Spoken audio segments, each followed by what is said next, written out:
और वो भी इतने निर्लज्ज हो, उनकी बात सुनकर आ भी गया, आगे आकर के आपके सामने बैठा भी हूं।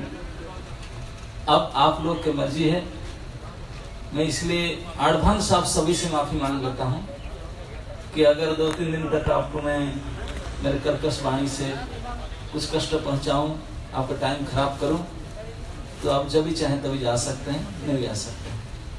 हरे कृष्ण।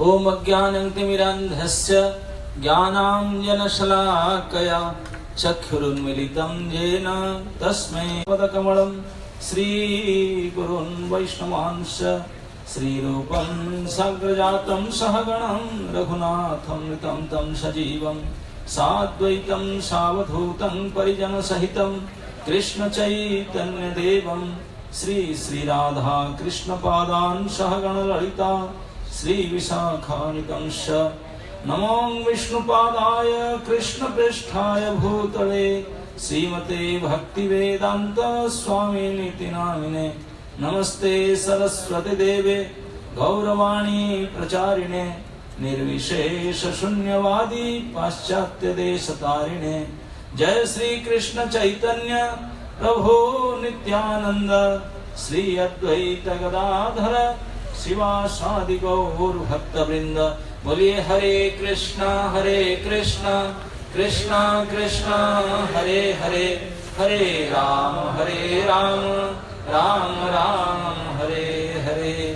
जय कृष्ण जगन्नाथ जय वैकुंठ नामधे जय देव कृपा सिंधु जय लक्ष्मीपते प्रभु जय नीलांबुज श्याम नीलजीमुत सन्निभ जय पद्माधरी त्रिभ्यां निषेवित पदाम्बुजं जनार्दन जगत बंधो शरणागत पालक त्वं दास दास दास दासानां दासत्वं देहि मे प्रभु, दासत्वं देहि मे प्रभु। तो जब मुझे श्री रखनाथ प्रभु ने बोले कि हम कुछ कथा का आयोजन करना चाहते हैं, तो मैंने उसको तभी पूछा था कि क्या प्रसंग रहेगा,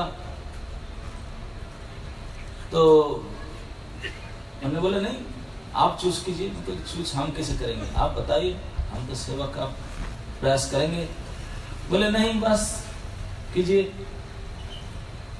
तो ऐसे चल करके कुछ दिन पहले मुझे कुछ तो बोलना चाहिए, तो मैंने बम्बई या बेंगलोर कहीं में था, तो बोला चलो आप सभी का भगवान की कथामृत सुनना चाहते हैं तो अमृत का कथा करेंगे। अमृत एक ऐसा शब्द है जो यहाँ उपस्थित जितने हैं आप और हम सभी जानते हैं, लेकिन कोई टेस्ट नहीं किए, है ना। टेस्ट बिना किए हम लोग सब बातों से व्यवहार से ऐसा लगता है कि डेली सुबह शाम पीते रहते हैं क्या हम। यहाँ तक कि अगर आपको कोई चीज अच्छा लगा, पानी भी मीठा लगा अच्छा लगा, ओह अमृत की तरह लगा, चाय भी अच्छा लगा अमृत की तरह, छाछ भी अच्छा लगा अमृत, कुछ भी बात अच्छा लगा, कुछ पदार्थ अच्छा लगा, कुछ भी अच्छा लगा, तुलना क्या देते हैं अमृत के जैसा। अमृत के बारे में कुछ ही आइडिया नहीं है हमारा, कुछ भी आइडिया नहीं, लेकिन बात ऐसे करते हैं जैसे हमारा बहुत जान पहचान रखे ना। नहीं क्यों? क्योंकि हम अमृत के अर्थ को तो जानते हैं। अमृत भले देखे नहीं ये क्या है, कैसे है, क्या प्रभाव, लेकिन उसके परिणाम को जाने हैं। इतने कैसे जाने? इतने एडवर्टाइज अमृत के बारे में हुआ है। एडवर्टाइज एजेंसी कौन है? साक्षात भगवान ने। जब से सृष्टि बनाए भगवान ने, सृष्टिकर्ता ने, तभी से दो पार्टी बनाए, एक देव एक दानव, एक सूर एक असुर। कभी कभी आप मन में पता है काहे कि दो पार्टी बनाए, अपोजिशन पार्टी, हमेशा झगड़ा चलता ही रहता है ना। हमारे पार्टी के लोग कोई बोलेंगे वो तो ताली बजाएंगे, जो भी करो गलती करो सही करो, बोलेंगे हाँ हाँ बहुत अच्छा। जो हमारे लोग है तो वही कहेंगे। तो हम सुधरेंगे कैसे? हमको सुधरने का एक अवकाश देने के लिए भगवान के योजना की अपोजिशन पार्टी होना चाहिए। ये आजकल नहीं अपोजिशन पार्टी, ये तो सृष्टि के शुरुआत में भगवान करके रखे। ऐसे अपोजिशन की कभी उनका भी सत्ता आ जाएगा, कभी आपका आ जाए, कभी उनका, चलता रहता है दाव पंच, तो चलता ही रहता है। और ये बहुत आवश्यकता है। अब ऐसे एक घटना हुआ था, आप जानते हैं संसार से अभी तक सारे इतिहास पुराण में हम पढ़ते रहते हैं, झगड़ा झड़ी चलता रहता है, कभी उनका आता है तो कभी दूसरे का पल्ला ऊपर जाता है तो दूसरा, ऐसे चलता रहता है। तो ऐसे भागवत महापुराण में भी हम देखते हैं कि अष्टम स्कंद में भगवान ने मन्वंतर का वर्णन किए हैं। मन्वंतर मनुष्य के अधिदेव है मनु, जिससे मनुष्य समाज में आया है। तो ये मनु महाराज असली में वही शासन करते हैं, मनुष्य पूरे समुच्चय मनुष्य को शासन करता। तो ब्रह्मा जी के एक दिन में 14 बार मनुओं के गवर्नमेंट चेंज होता है, 14 मनु होते हैं, और एक एक मनु महाराज लगभग 71,000 चतुर्युग शासन करते हैं। तो जब सुखदेव गोस्वामी मन्वंतर का वर्णन सुना रहे थे कि कौन सा मनु किस प्रकार शासन करते हैं, उस मन्वंतर शासन काल में भगवान किस किस प्रकार अवतार लेकर क्या क्या लीला करते हैं। भगवान जो भी लीला करते हैं उसका पीछे एक ही उद्देश्य है, अनुग्रहाय भक्तानां, भक्तों के अनुग्रह करने के लिए, हमारा कल्याण करने के लिए ही वो करते हैं।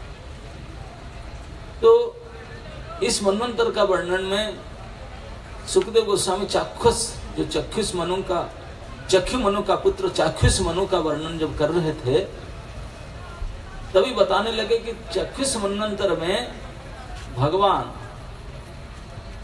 वैराज के पत्नी देवसम्मति के गर्भ से अजित के नाम से मन्वंतर अवतार ग्रहण किए। इस मनु में भगवान अजित नाम से अवतार ग्रहण किए, इस मनु के समय षष्ठ मनु चाक्षुष मन्वंतर में। अच्छा, आकर करे क्या? कोई विशेष काम किए क्या? कि ना समुद्र मंथन करवाए। समुद्र मंथन के ना किसी लिए न अमृत प्राप्ति कराने के लिए समुद्र मंथन करा। तो जैसे बात कहे परीक्षित महाराज तुरंत पूछे कि साथ सुखदेव जी उसको मुझे डिटेल बताए। समुद्र को मंथन किए अमृत प्राप्ति के लिए, अमृत का नाम सुन करके वो भी इंटरेस्टेड हो गए। परीक्षित महाराज भी, उनको एक्सपीरियंस नहीं था अमृत का, लेकिन नाम सुन करके वो भी इंटरेस्टेड होना ही चाहिए, क्योंकि 7 दिन का उनको डेथ नोटिस मिला था। 7 दिन का मृत्यु का जिनको नोटिस मिला, उनको अमृत के बाद कहा जाए तो जरूर पूछेंगे ना। अमृत का नाम ही ऐसा है, क्या है ना, ऐसे एक वस्तु है, ऐसे एक पदार्थ है जिसको आस्वादन मात्र से आप इस मरण धर्म से ऊपर उठ जाएंगे, मृत्यु से बच जाएंगे। तो ये संसार में जितने हम प्राणी है, बाकी सब काम से एक चीज से बहुत डरते हैं। कैसे डर? सबसे ज्यादा भय किसी से है? सबको बता, क्या? मृत्यु भयम है ना, नहीं? ओ माय है, वही तो भय का। तो इसी भय से बचने वाले कोई बात कह दे तो सबको मन को भाता है। तो ये अमृत जो मृत्यु भय से बचा सकता है। अब अमृत कैसा है, सलिड की लिक्विड गैस कोई पता नहीं, लेकिन मरने से बच जाऊंगा ये वस्तु ऐसा है, तो उसके बारे में इंटरेस्ट।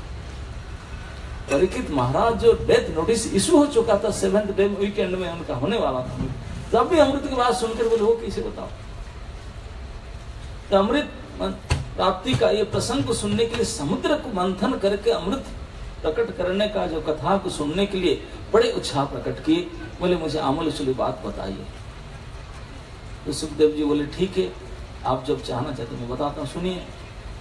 तो बोले ऐसे घटना हुआ था एक बार कि ऐसे सुरासुर तो चलते हैं, देवताएं अपने समय के अनुसार, देवराज इंद्र जो चक्षुष मन्वंतर में उसका मरुद्वह जिसका नाम था, उन्होंने अपने अमरावती में अपने स्थिति में थे।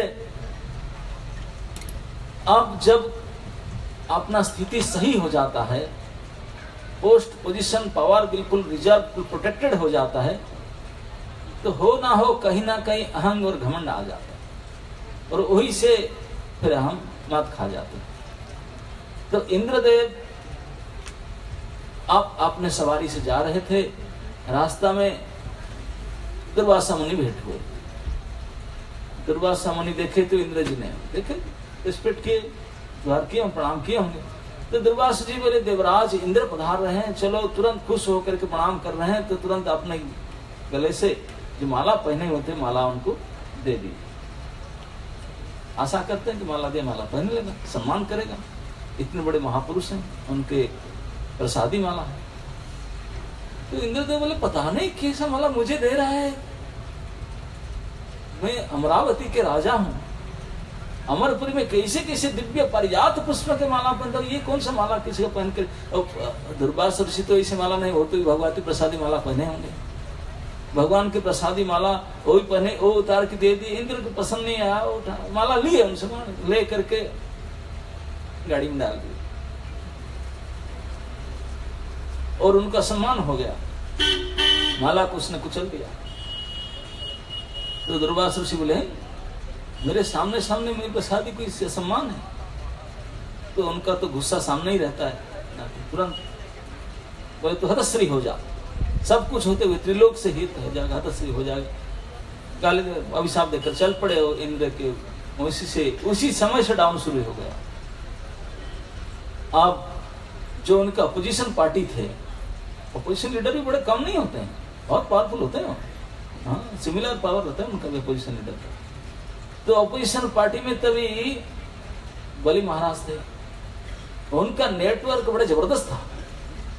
वो इमीडिएट पता कर लिए कि इंद्र को ब्रह्म साप लगा, दुर्वासा ने साप दिए, उनको पता चल गया।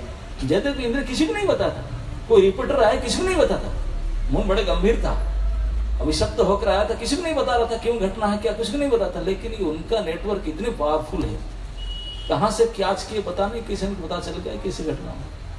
अब जाके शुक्राचार्य इसी टाइम में लड़ाई करो, और आकर के लड़ाई की, लड़ाई करके देवताओं को तो साप का था ही, तो इसके प्रभाव से देवताओं ने हारने लगे।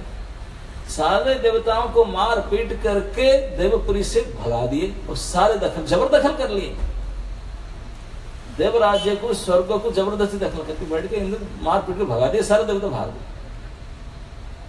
बेघर है के भटक करे देवताओं ने विचारे जा करके ब्रह्मा जी के पास पहुंचे, बोले देखिए इसे आपने नियम बनाया था, आपने बांट कर दी थी, उनके लिए अलग हमारे लिए अलग, हम स्वर्गपुरी देवताओं का है, उनके पातालपुरी दी थे, लेकिन देखिए आपके नियम मान करके बाउंड्री पार करके मार पीट कर भगा दी, ले गए, अब कुछ कीजिए।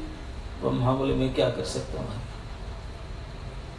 अब उनका बड़ा अभी पावर है, आपने गड़बड़ी किया, ब्रह्मा अवमानना किया, तो ब्राह्मण के भक्त को अपमानना करने से ऐसे पराभव होता है।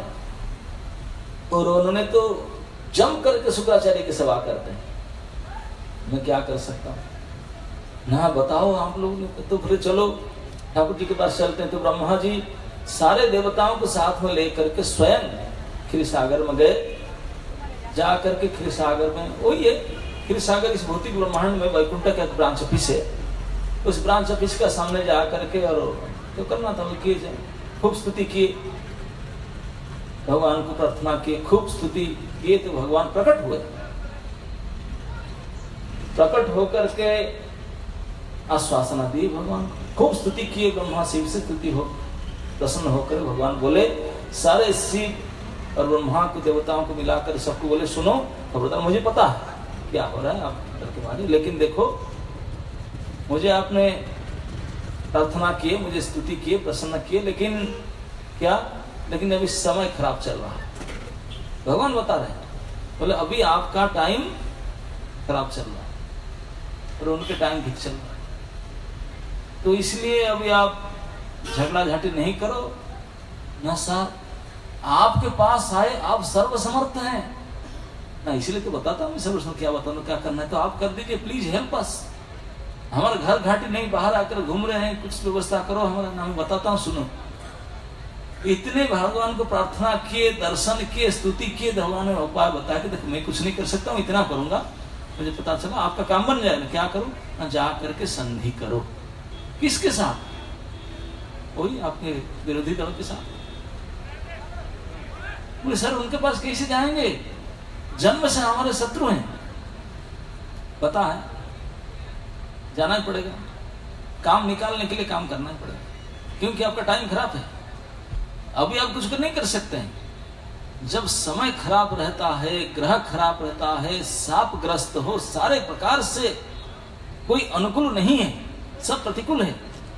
इस समय में अगर काम निकालना चाहते हैं, आप अपना काम बनाना चाहते हैं, भगवान बताते हैं इस समय में भी काम बनेगा। मैं बताता हूं क्या ना, जिससे आपको संकट है, जो प्रतिकूल आपका है, उन्हीं के पास जा करके उनसे संधि प्रस्ताव करो, उनके साथ हाथ मिलाओ।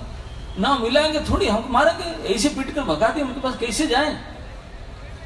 बोले सुनो तो सही, मैं जानता हूं अब जाने से पीटेंगे, लेकिन मैं कुछ नए उपाय बताता हूँ, सुनो तो सही। क्या उपाय?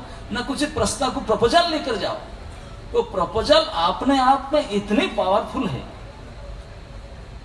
तो प्रपोजल को देखते ही आप बात मान जाएंगे।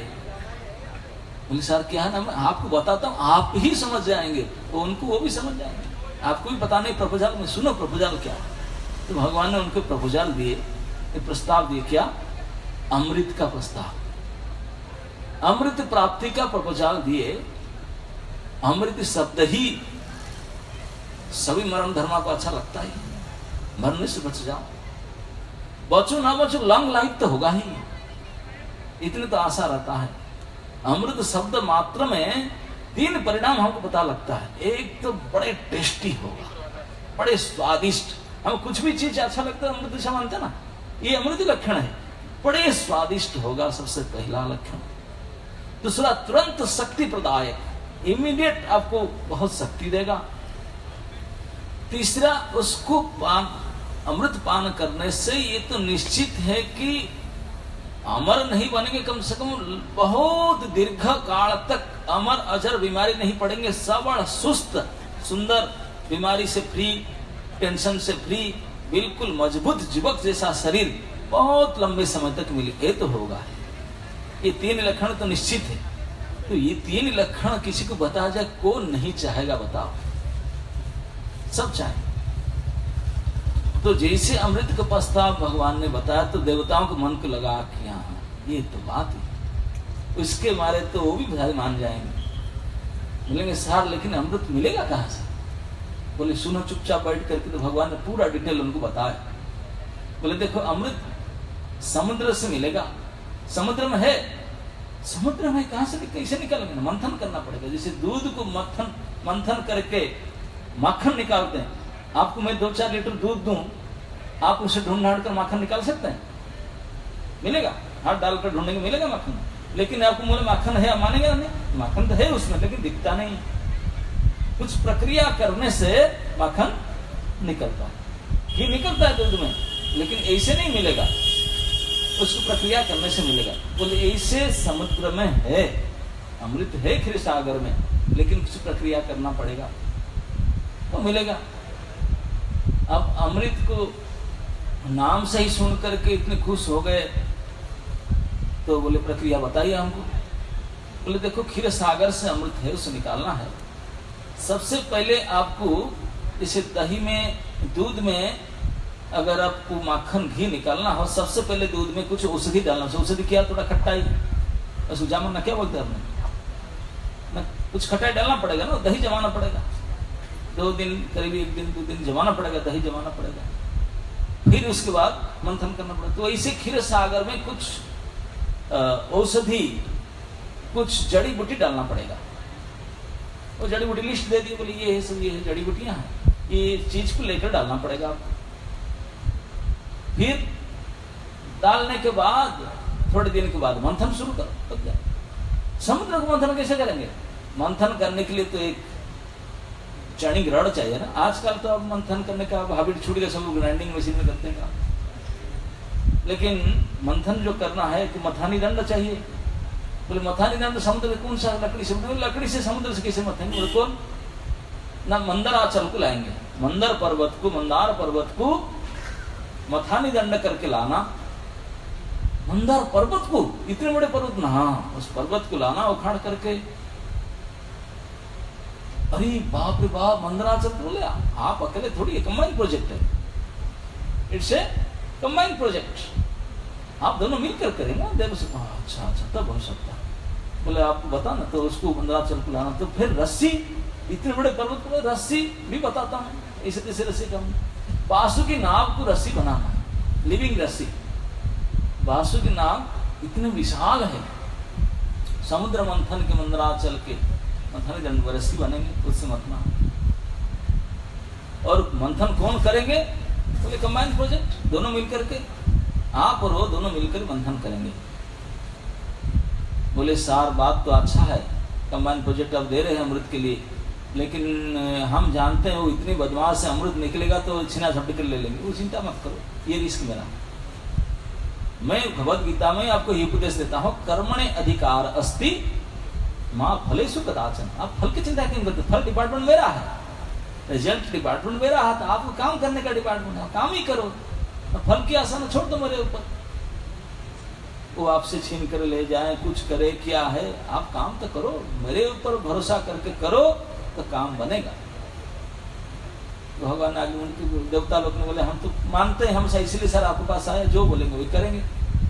तो नाक कान तगड़ करके उनके विरोधी जो जन्म से उनको मारपीट कर भगाते हैं असुरों के पास गए, प्रपोजल लेकर के गए, अमृत प्राप्ति का प्रपोजल लेकर के गए। जो बड़े बड़े देवता भगवान चले गए, ब्रह्मा आदि शिव आदि चले गए, तो इंद्र चंद्र वरुण आदि जो मुख्य मुख्य डिपार्टमेंट कैबिनेट मिनिस्टर को लेकर के देवराज इंद्र ने बलि महाराज के दरबार में गए। जाकर गेट पर पहुंचे, कैमरा लगा हुआ था, तुरंत पता चल गया, लेरी ये अपोजिशन पार्टी ये कैसे आ गई? भगाए, अलर्ट हो गए सारी सिक्योरिटी, वो कैसे आए? ना कोई अस्त्र शस्त्र नहीं लेकर आए, सरेंडर मूड। सरेंडर में क्या पता चला, ना बोलते हैं कि कुछ बातचीत करना है, कुछ प्रपोजल लेकर आए, प्रपोजल तो हमारे शत्रु है, क्या करना है, क्या बोलते ना सर कुछ विशेष बात करना है। तो उनको पूरे सिक्योरिटी से गाइड करके उनको लाया गया। बलि महाराज का जो ऑफिस था, उनके कॉन्फ्रेंस हॉल, उसमें उनके जो मुख्य मुख्य मिनिस्टर सब थे, उस हॉल में उनको लाया गया। देवताओं को पूरे टेस्ट करके लाए कि कुछ नहीं उनके अंदर। अब टेस्ट करके उनको लेकर आए, ला करके जब उनके ऑफिस से बैठाए, सबसे पहले कुछ बात नहीं, पहले इंद्रदेव ने प्रपोजल को उनके सामने रख दी। उनके भाषा में पढ़ लीजिए, उनके भाषा में ट्रांसलेट करके लाए थे, तो ये देख लीजिए, ये है बात। बलि एंड कंपनी, उनके जो मिनिस्टर सब थे, फटाफट चश्मा लाकर पढ़े उस प्रपोजल। ऊपर में लिखा था अमृत प्राप्ति के प्रस्ताव। ओह, नाम ही ऐसा था, काम में आधा उसी बन गया। तो इसलिए कभी काम बनाना हो ना, जब प्रपोजल फॉर्म लेते हैं वो ऐसे अट्रैक्टिव नेम होना चाहिए, उसी से काम बन जाए। तो ऐसे अट्रैक्शन प्रस्ताव फाइल ऐसा था, तो फाइल को देख कर किसी ना छोटी लाओ देर लंबे देखता हूँ, और देख कर की पढ़ने लगे, अमृत मिलेगा, अमृत के परिणाम में कुछ लिखा था उसमें। तब एक दूसरे को मुंह देखने लगे, मौन और सम्मत, इमीडिएट बोली एक्सेप्टेड प्रपोजल। बलि अपने मिनिस्टर के समेत तो दूसरा थर्ड भी नहीं लिए, एक्सेप्टेड प्रपोजल। बोले जानते हैं कि सर हम अकेले नहीं कर सकते, इसलिए आपके पास आए, अमृत मिलेगा तो हम 50-50 बांट कर लेंगे।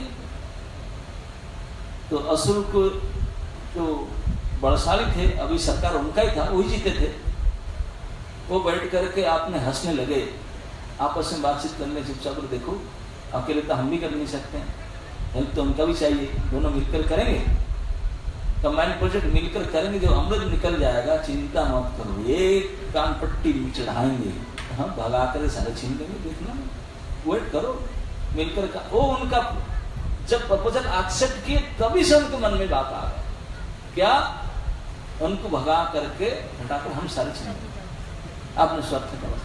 तब चुपचाप रहो, वहां तो काम निकाल लेना चाहिए। वो भी चाहते थे अमृत अकेले से काम नहीं होगा, तो हम मिलकर करेंगे, एक्सेप्टेड हो गया।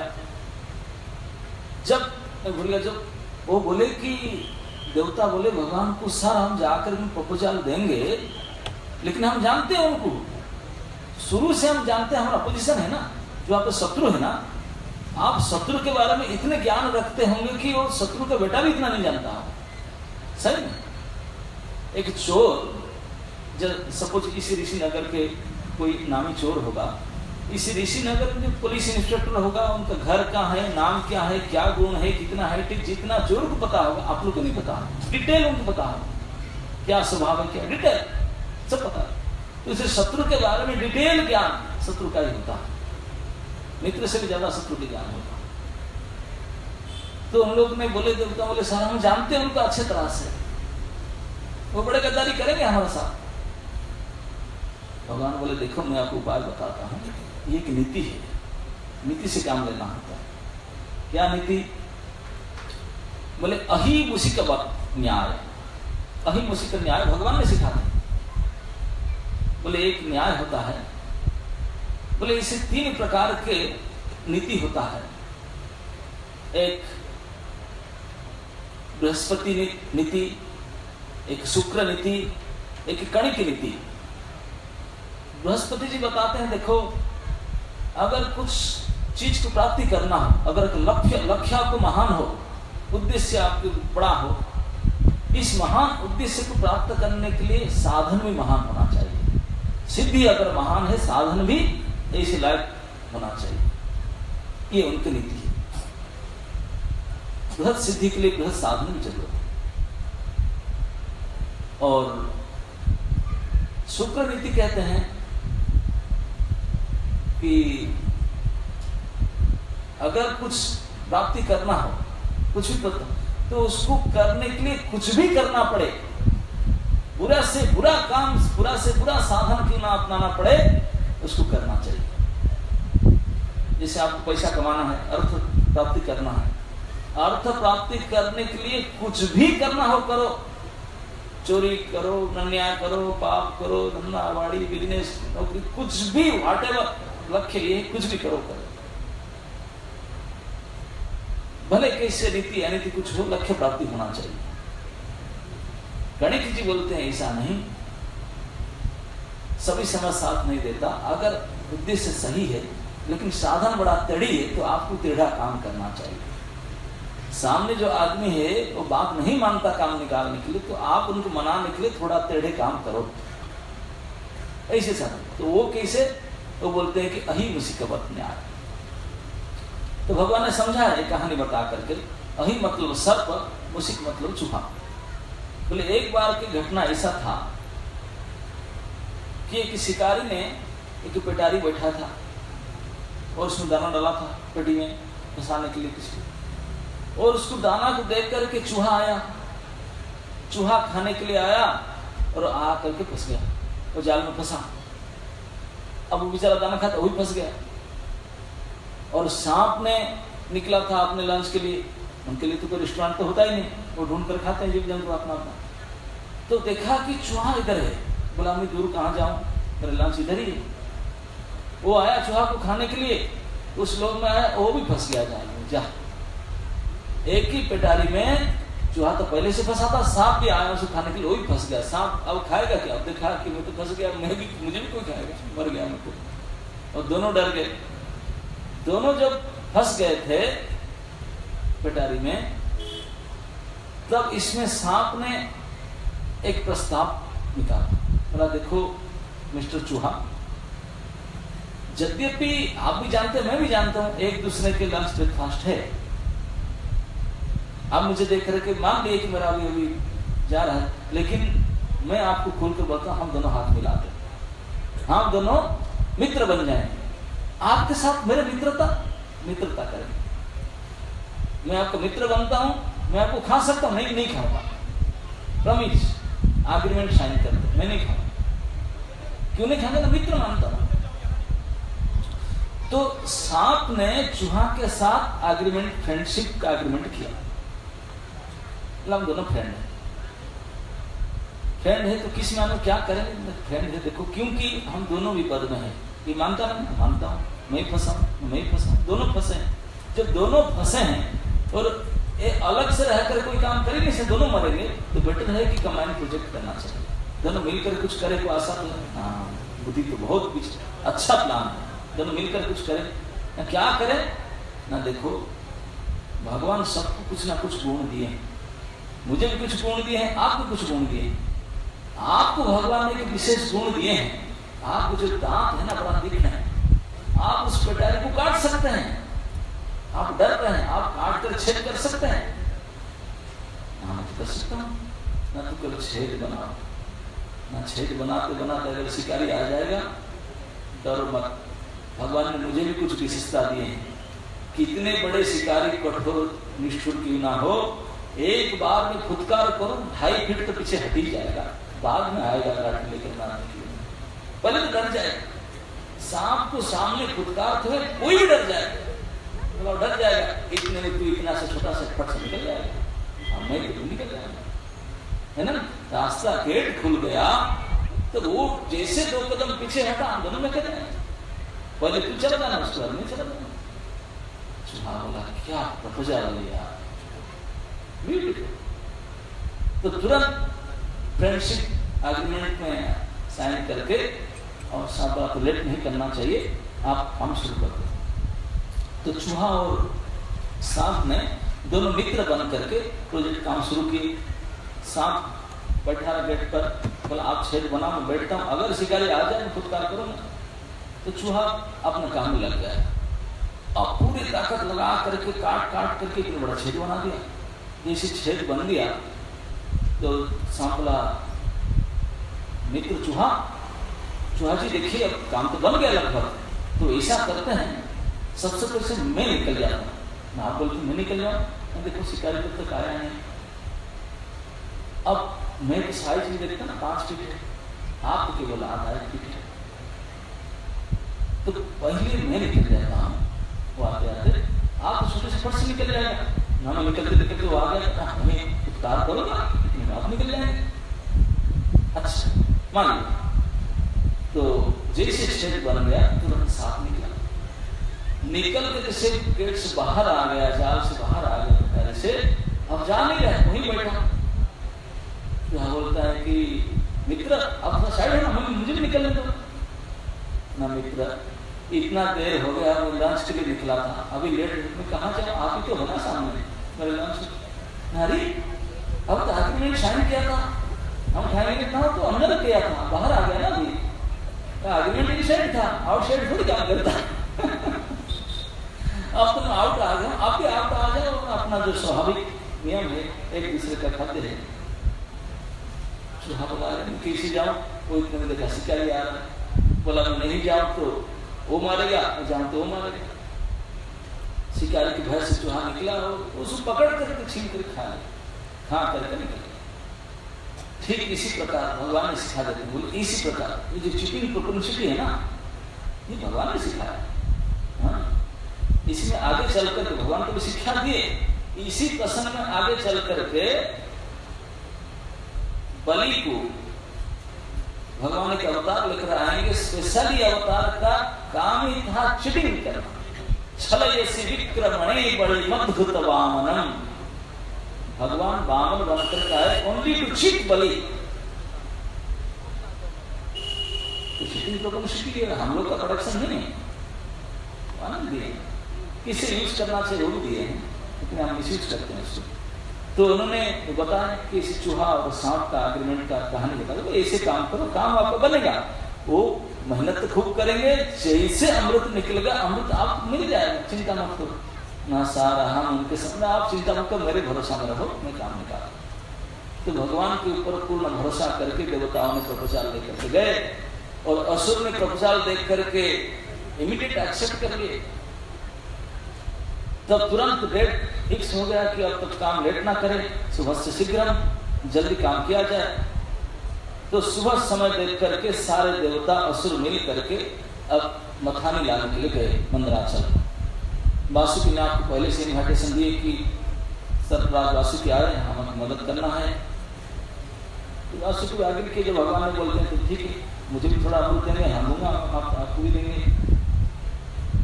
तो अभी दोनों मिलकर के गए मंदराचल को उखाड़ने के लिए। जा करके जो अपना अपना इंस्ट्रूमेंट था जेसीबी, बुलडोजर, जो भी सब लेकर गए होंगे अपना अपना सब लेकर के खूब प्रयास करके मंदराचल विशाल पर्वत है, साल भर लगा होगा हमको खोद खाद करके चारों तरफ हिला हिला करके उखाड़ करके पूरी ताकत लगा करके उखाड़ डाले पूरे पर्वत को, उखाड़ करके बड़े उत्साह से बड़े खुशी से अब लोड कैसे करेंगे, लोड नहीं जैसे जैसे करके उनको सारे मिल करके ला रहे थे उठा करके। वो इतने भारी सोने का पर्वत था, अब इतने समय लगा उनको उखाड़ने में, वो लाने में मर गए, बोले हो नहीं सकता, इतने थक गए थे, इतने दर्द होने लगा, बोले यार थोड़ा रख लो, नहीं ले सकते। वो रास्ता में उखाड़ कर लाते, रास्ता में इतने परेशानी थक गए कि असुर भी थक गए और देवता भी थक गए, तो थोड़ा रख लेते हैं, थोड़ा दम लेते हैं, फिर ले जाएंगे। दम लेकर के खड़े किए, तो पहले था आपने तो जमीन के अंदर टिका हुआ था, खड़ा था, अभी तो उखाड़ कर लाए, खड़ा नहीं होता, इसी तरह होता है। ये बोलते हैं मेरे ओर आता है, तेरे ओर जाता है, अरे मैं मर गया, छोड़ दो, थोड़ा मुझे दम कर, थोड़ा सा रेस्ट। अब कोई संभाल नहीं पाए, ऐसे ऐसे हो रहा था, एक तरफ गिर पड़ा, टिका के रख नहीं पाए, गिरा तो ना जाने कितने हजारे असुर और सुर पीस गए, हाथ पर चोट लगा, मर गए, रेले कार करे, क्या करे, रास्ता में तो हॉस्पिटल था नहीं कि कोई कॉल करे एम्बुलेंस बुलाए, इमरजेंसी केस, कुछ नहीं, हजारों मर गए, पीस गए, और किसी का हाथ पर टूट टाट गया, फुटपट, रोते धोते चिल्लाते भागे, बोले खत्म, बोले अमृत क्या अमृत, इस रास्ते में मर गए।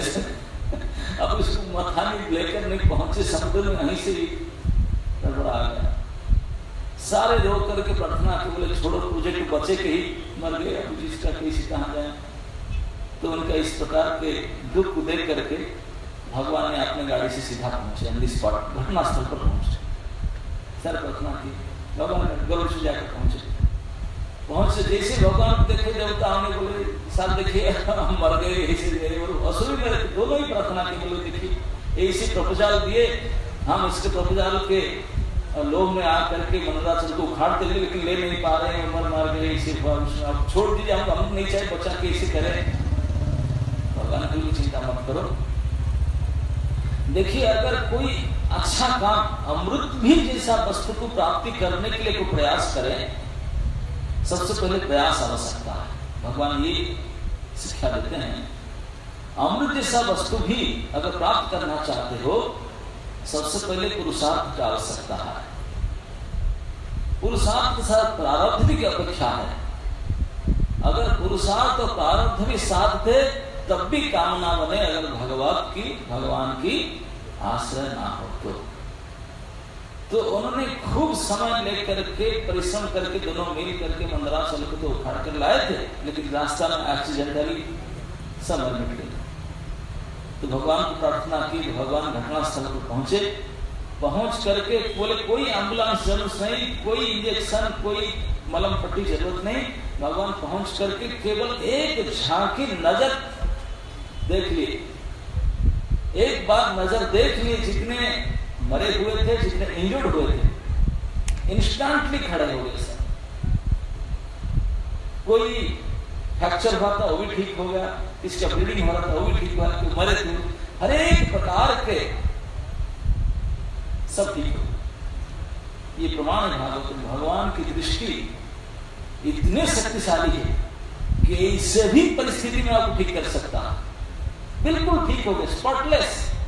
हम लोग तो किसी अच्छे से अस्पताल जाते फ्रैक्चर करने के लिए, महीना दिन उसको लगते हैं, जोड़ जाड़ कर फिक्स करते हैं, जीवन बदल में चिन्ह नहीं रहता, पता नहीं चलता कुमारी इतना बड़ा चला एक्सीडेंट हुआ, लेकिन भगवान के नजर से जो ठीक हो गया, चिन्ह तक भी नहीं रहेगा, स्पॉटलेस, इमीडिएट, सब ठीक होकर खड़े, सबका भरोसा हुआ।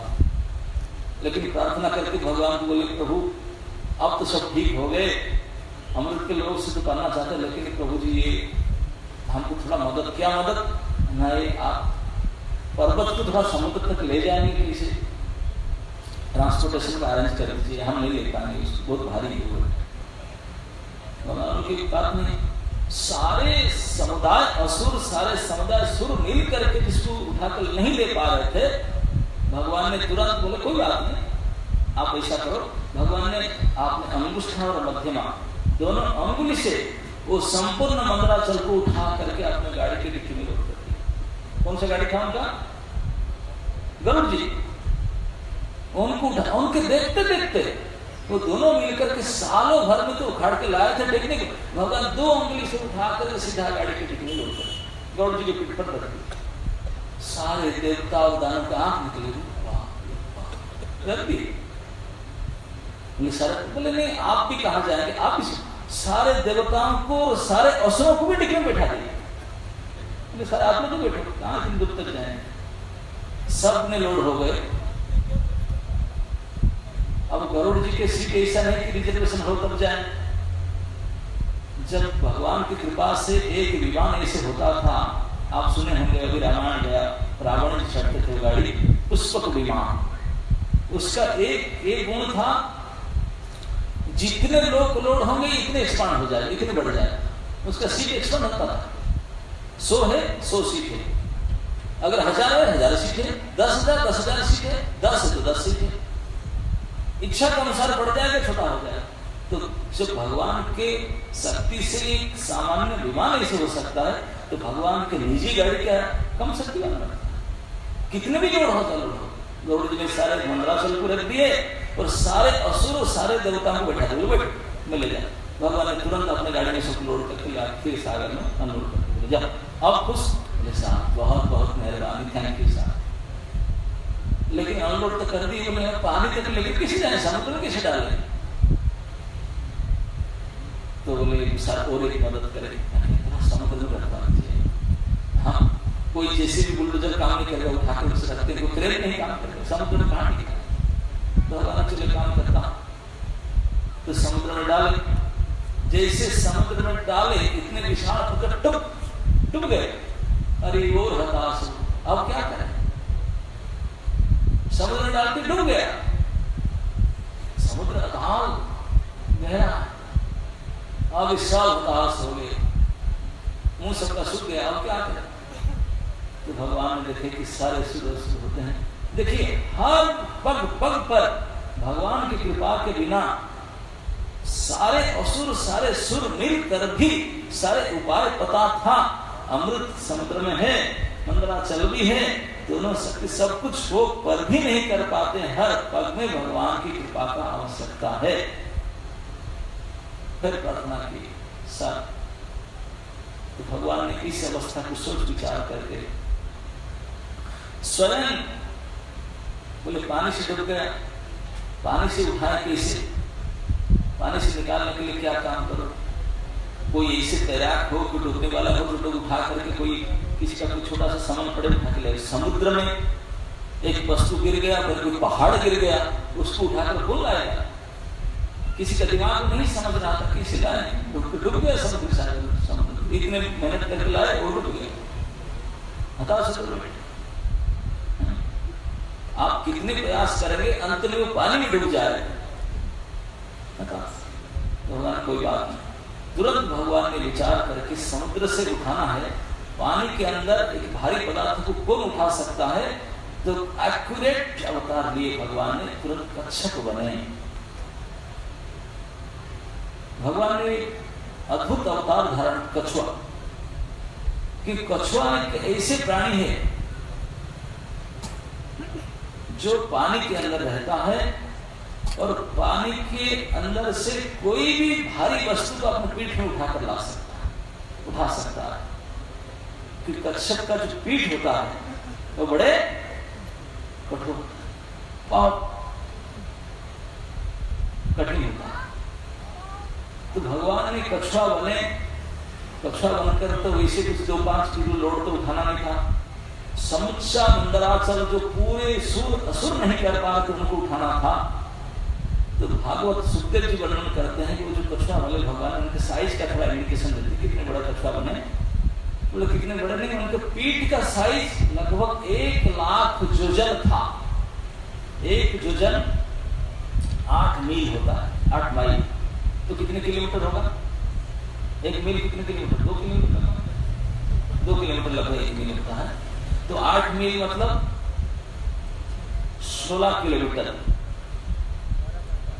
तो 16 किलोमीटर तो 1 लाख योजन, तो कितना 16 lakh kilometre length and wide. जिस कछुआ की पीठ है, ये कछुआ कितना बड़ा होगा अब अनुमान लगाया, क्योंकि माल इतना बड़ा उठाना था। तुरंत भगवान टाइम नहीं लगा, देखते देखते पानी के अंदर से दिव्य कच्छप रूपम, कच्छप रूप धारण करके, और उनको ढूंढना तो था नहीं, नीचे से इस मंदराचल को अपनी पीठ में ले करके उठाना। अब पानी के अंदर नीचे से कोई सपोर्ट नहीं, कैसे टिकेगा? तो इसलिए भगवान कछुआ अवतार लिए थे। कछुआ है तो पानी में स्टांड से एक जगह में खड़ा हो जाएगा, आपने छोटी सी पैर निकाल के इसे करते रहेगा, पानी में एक जगह में खड़ा रहेगा। और पीठ उनका इतने भारी है, इतने स्ट्रांग है, कोई हो सके। तो भगवान ने इतने बड़े कछुआ बने, पानी में समुद्र के अंदर ऐसे खड़े रहे, पार्किंग में एक पोजीशन में खड़े रहे, और पर्वत को पीठ पर खड़ा कर लिया। मंदर पर्वत 1 लाख योजन एरिया था उनकी पीठ, उस पर्वत को रख लिया उसमें। अब लेकर के खड़े हो गए पर्वत, सारे देवताओं ने असुरों में जान आए, बोले साथ थैंक यू सर, काम क्यों हो गया, कच्छप रूप से धारण किए। तो अभी तो मंथन करेंगे, मंथन करने के लिए अब रस्सी को आवन कर, रस्सी नहीं आ रहा, क्योंकि रस्सी तो सारा रस्सी नहीं था, वो तो लिविंग रस्सी था, जीवित रस्सी था। रस्सी की तरह भाई साहब आ जाओ, समुद्र मंथन आ गया, मथाने कर समुद्र सब का और मथाने शुरू कर, मैं नहीं जा रहा। क्यों? रस्सी को लाने पर भी नहीं आ रहा था। क्यों? क्योंकि भगवान का गाड़ी वहां पार्किंग खड़ा था। तो फिर प्रार्थना के लिए भगवान बोले उनका गाड़ी यहाँ से हटा, पार्किंग लॉट यहाँ से ट्रांसफर करे, दूर ले जाए। भगवान का गाड़ी कौन था? गरुड़ जी। गरुड़ जी आ रहे हैं, सांप आएंगे? गरुड़ जी के सांप का अच्छा संपर्क है। तो बासु की नाग डर के मारे नहीं आते, बोले नहीं आता, वो खड़ा है नाम नहीं आया। तो फिर जाके प्रार्थना करे, प्रभु थोड़ा गाड़ी की पार्किंग यहाँ से हटा। तो पार्किंग का ट्रांसफर करना पड़ा। भगवान फिर गरुड़ जी बोले यहाँ से चल जाओ, दूसरी जगह में जाओ, तो उनका रस्सी नहीं आ रहा है। तो गरुड़ जी हट करके दूसरी जगह गए। तो वासुकी जी आए, तो वासु जी आकर लग गए। तब सारे देवताओं के अंदर जोश आया, असुर के अंदर जोश आया, अब खींचेंगे। अब मंथन करने के लिए आएंगे, आकर के एक तरफ से असुर और एक तरफ से सूर पकड़ेंगे। वासुकी ने तो अपने आप लिट गया। तो देवता लोग ने जाकर के वासुकी नाग के मुख तरफ से पकड़ रहे थे। असुर लोग उसी तरफ गए थे, जाकर पकड़ रहे थे। एक असुर में कुछ खड़ा हो गया, हम नहीं करते हैं, क्या हो गया? अरे हम इतने नालायक हैं क्या? हम कुछ पकड़े, क्या समझ रखे हैं, क्या कमी है हमें? हम भी पढ़े लिखे हैं, हाईली एजुकेटेड हैं, हम बड़े इंसान, गवर्नमेंट हमारा है, सरकार हमारा है, क्या कमी है? आप लोग को चेष्टा में मुंह पकड़े हैं, कुछ पकड़े, हम नहीं करते लोग, हम क्या करें? तो भगवान ने खूब समझाया देवताओं को, बोले देखो, अगर कोई अच्छा कार्य सिद्ध करना चाहते हैं, अच्छे से अच्छा तो अमृत सबसे अच्छा हो। अमृत जैसी चीज को अगर प्राप्ति करना चाहते हैं तो आपको सबसे पहले पुरुषार्थ, उसके साथ साथ धैर्य धारण करना पड़ेगा। कुछ तो गड़बड़ी होगा, धैर्य धारण भगवान पहले से बता दिए, बिल्कुल पेशेंस रखना, धैर्य धारण करना। कैसे धैर्य? धैर्य इसको कहते हैं, धैर्य की परीक्षा ना, कई गड़बड़ी आएगा, कई डिफिकल्ट सिचुएशंस ये सब आएगा अनिष्ट, तो उसको देख करके आप अधैर्य नहीं होना, कुछ ना कुछ उपाय निकलेगा, खड़े रहना चुपचाप। ये भी भगवान पहले से बता दिए थे, बोले अगर अच्छे काम करने चलेंगे, नाना प्रकार के अनिष्ट होगा, उसमें अड़चन आएगा, विविध प्रकार का अड़चन होगा। केवल अड़चन नहीं, अच्छा काम करने से सबसे पहले बुरा ही निकलता है। भगवान गीता में कहते हैं ना, जतो दग्रे विषमिव परिणामे अमृतोपमम्, जिस कार्य में सबसे पहले परिणाम अमृत निकलता है, उसके फिर अंत में विष होगा। जो पहले से कड़वा विष जैसा होता है, उसका परिणाम अमृत होगा। तो अच्छा काम करने से पहले उसका प्रभाव बुरा निकलता है, पहले बुरा, लेकिन धैर्य धारण करो, बाद में अच्छा होगा। जब वहीं से कुछ गड़बड़ हो गया, अनिष्ट हो गया, डर गए, नहीं। जब नारद जी ने छोटे बालक रूप दासी पुत्र के रूप में थे, उनके माँ दूसरे के घर में काम कर रही थी और काम करके जो प्राप्त होती थी, इसलिए अपने बेटे को एकलौती बेटा हमको पालन पोषण कर रही थी। उस समय में प्रसंग आता है भागवत में कि इसी गांव में चतुर्मास के समय कुछ साधु संत आए। तो गांव वाले सब व्यापारी थे, बोले हमारे पास टाइम नहीं है, महात्मा कौन सेवा करे। तो बोले देखो ये क्लब हाउस है, वहीं उनको ठहरा देते हैं, 4 महीना जाएंगे, वहीं रुकेंगे वो लोग। तो जो काम करने वाली थी नारद जी की मां, उनको बोले देखो हम पेमेंट देंगे, आप उनका सेवा कर लेना, 4 महीना हो जाए जो जरूरत है। तो उनको काम में दे दिया। तो नारद जी की मां ने उस संतों की सेवा करने के लिए 4 महीना उनकी सेवा में लगी। जब मां जा रही थी, उनके एकलौता बेटा हो भी जाती थी, मेरे बेटा जाए वहीं बैठता था। तो माता जी ने तो घर साफ करना, नाना प्रकार कार्य करती थी, वो बेटा बैठ रहता था और देखता था कि साधु लोग करते क्या। साधु लोग का तो ही काम होता है, जहां रहेंगे मत्सित मदगत प्राण बोधयन्तः परस्परम कथयन्तस्य मां नित्यं तुष्यन्ति च रमन्ति च। भगवान कहते हैं जो मेरे व्यक्ति होते हैं ना, मेरे पार्टी के लोग, मेरे भक्त, मदगत प्राण, जो मेरे में चित्त लगा है, जिनके प्राण मेरे प्रति समर्पित है, ऐसे लोग जब इकट्ठा होते हैं तो एक ही काम करते हैं, क्या? मेरे बारे ही चर्चा करते हैं, मेरे सम्मान करते हैं, उसी को सुनते हैं, उसी को बोलते हैं, उसी में आनंद उठाते हैं, बस दूसरा कोई काम नहीं करते। तुष्यन्ति च रमन्ति च मत कथा। तो जो साधु संत थे वो तो भगवत भजन में उनके काम लगे हुए थे सुबह से शाम।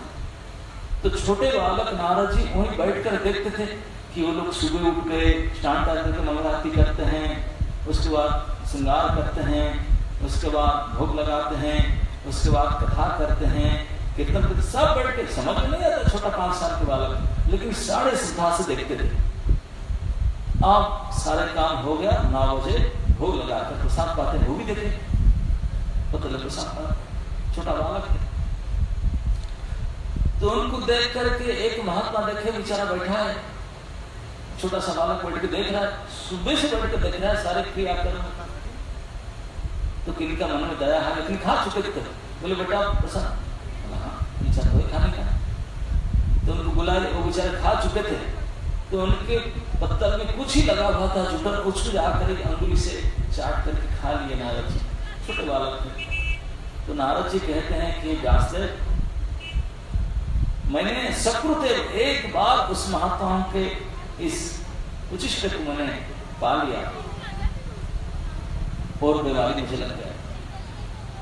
आप जानते हैं कई प्रकार की बीमारी होता है। एक बीमारी होता है कंटाजियस डिजीज, संक्रामक रोग, जैसे जो आपके चिकन पॉक्स संक्रामक होता है। किसी को अगर चिकन पॉक्स हुआ होगा तो घर में बोलते अलग रखो, उसको छुओ मत, उसको जाओ मत, क्योंकि हमको लग जाएगा।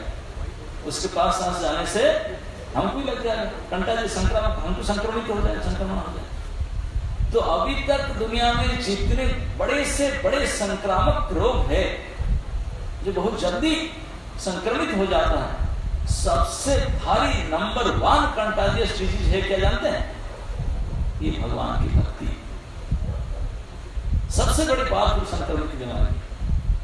अगर कोई भक्त भगवान के है, जो भगवान के काम लगे हैं, जो भगवान के चित्त प्राण भगवान में लगे हैं, मदगत भक्त ऐसे हैं, अगर आप उनके पास बस उठ किए, उनके थोड़ा खान पान खाए, उनकी तरफ किए, तो आपको भी वही बीमारी लग जाएगा। जैसे जिसको चिकन पॉक्स हुआ है, उसके पास थोड़ा जाने से आपको भी चिकन पॉक्स हो जाएगा, क्योंकि उसी को आप भी वही हो जाएगा, है ना? आप प्रैक्टिकल देखें। कोई एक यहाँ हरे कृष्ण वाले आए, वो बड़े अच्छे से, कोई आपको भूले भटके उनके मित्र हुआ, आया उनके साथ, पहले दिन आया, क्या है, चलो आओ, थोड़ा सा प्रसाद अच्छा लगा, थोड़ा सा बैठो, खाओ, सुनो। हफ्ता दिन के बाद वो भी हरे कृष्ण करने लगेंगे बहुत जल्दी होता है। अगर कोई श्रद्धा के साथ संग किया उसके प्रभाव वही बीमारी उनको लगी। तो नारद जी को बीमारी आ गया, वो भी संत जैसा सुबह उठने लगे। 5 साल का बालक थे, सुबह उठने लगे, आरती में आने लगे, कीर्तन में आने लगे, नाचने लगे, सब कुछ करने लगे। इससे पता चलता है वो जो महात्मा आए थे नारद जी के गांव में, वो जरूर हरे कृष्ण की डिवोटी थे। क्योंकि बाकी अगर ध्यान ही कोई महात्मा के चुपचाप ध्यान लगे आसन में बैठेंगे 4 घंटा, नारद जी क्या समझेंगे उसको? कुछ समझने के लिए होता है, चुप बैठे क्या पता नहीं, दे आर एक्टिव। वो जो महात्मा आए थे इतने एक्टिव थे, छोटे बालक 5 साल के बालक भी आकृष्ट हो गए, खूब नाचते हैं, खूब गाते हैं, बैठ के सुनते हैं, खाते भी चटाचट प्रसाद, खूब श्रृंगार करते हैं। ये सब एक्टिविटी को देख करके छोटे से छोटे बालक भी आकृष्ट हो जाएगा। तो भागवत की पहली स्कंद से शिक्षा देता है भगवान की भक्ति इस एक्शन, ये कोई ऐसे नहीं इससे किसके पीछे कौन प्रभावित होगा, कौन समझेगा, क्या जानेगा। इससे है कुछ बोलते हैं, खिलाते हैं, नाचते हैं, गाते हैं, यार इससे को प्रभावित होता है। ये छोटे से बालक पढ़े लिखे नहीं था, नारद जी को प्रभावित होकर के उनके साथ मिलकर करने लगे। समझ नहीं आता था, लेकिन आरती में आते थे, गाते थे, नाचते थे, खाते थे। 4 महीना उनकी तरह बीत गया। नारद जी बोलते हैं मेरे दोस्त लोग आते थे, चलो नारद खेलने जाएंगे, मैं खेलने नहीं जाता था, नहीं मैं साधुओं के साथ रहूंगा। इतने मन लग गया। बालावस्था क्रीड़ा सकता, बालकपन में सब खेलकूद में रंग जाते हैं, लेकिन नारद जी नहीं जाते। आके साधुओं के साथ बैठना उठना, सुनते थे, बैठते थे, कीर्तन गाते थे, वही करते थे। करते करते देखते देखते 4 महीना बीत गए। वो जब जाने लगे नारद जी रोने लगे, मेरा क्या होगा? तो उन्होंने बोले, साधु ने बोले बेटा देखो अब तो हम चतुर्मास हो गया, हम तो जाएंगे, लेकिन चिंता मत करो, हम आपको एक मंत्र दे जा रहे हैं। उनको मंत्र में लिखित कर दिए 4 महीना, उनके इस स्वभाव गुण देख करके उनको मंत्र दे दिए। बोले बेटा कोई बात नहीं, उस मंत्र को जप करो, श्रद्धा से नियम पूर्वक जप करो, कोई चिंता नहीं, सब ठीक हो जाएगा। तो उनके पद के ऊपर पूर्ण विश्वास, श्रद्धा, भरोसा करके 5 साल के बालक के साधुओं को चले गए, वो मंत्र जप करने लगे। देखिए वो यही पंथा था, जब कराने वाले साधु थे, मतलब प्रमाणित हर कृष्ण वाले हैं, उनके पास जाओ तो तुम्हारा पकड़ा ही देते हैं, बोलते हैं। तो नारद जी को दे गए, तो नारद जप करना शुरू किए। जैसे जप करना शुरू किए 2-3 दिन किए थे, वो तो चले गए। गांव वाले सब साधु संग चले गए, बोले बच्चा तो हो क्या गया? उनकी माँ को बोले बेटा तो हो क्या गया? स्कूल भी नहीं जाता, खेलकूद भी नहीं करता, ये राम राम करने लगा, माला नहीं करके। यही उम्र में, इसी उम्र में करते क्या? भारतवर्ष में प्रसिद्ध है ना, तो ये उम्र थोड़ी इसका, इस उम्र में तो खेलकूद करना चाहिए। उनको पूछो तो भाई किस उम्र में करना चाहिए? किस उम्र में करना चाहिए? जब गवर्नमेंट रिजेक्ट कर दे, रिटायर हो जाए, प्राइवेट कंपनी में रिजेक्ट कर दे, शरीर का सारे अंग भी पुर्जा रिजेक्ट कर दे, तब इस काम करना चाहिए। और जिसका अंग रिजेक्ट हो चुका करते क्या? उनको पूछो आप कर रहे हैं? उनको बोलते हैं कि नहीं इसी उम्र में नहीं, इसी उम्र में करना चाहिए, इसी उम्र में तो आप हो, आप कर रहे हैं क्या? नहीं हम नहीं, तो फिर आप बोलते हैं।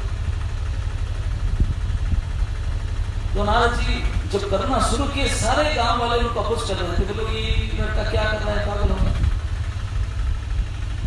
तो सौभाग्य कहो या दुर्भाग्य कहो, 3 दिन के बाद ही नारद जी के एकमात्र पालक पोषक रक्षक उनके मां थी। शाम के समय किसका घर में दूध दूहने गई थी, आते समय रास्ता में सांप काट दी। रास्ता में कोई आकर खबर दिया, साधु अनमारा पता है ना क्या, तेरा मर गई।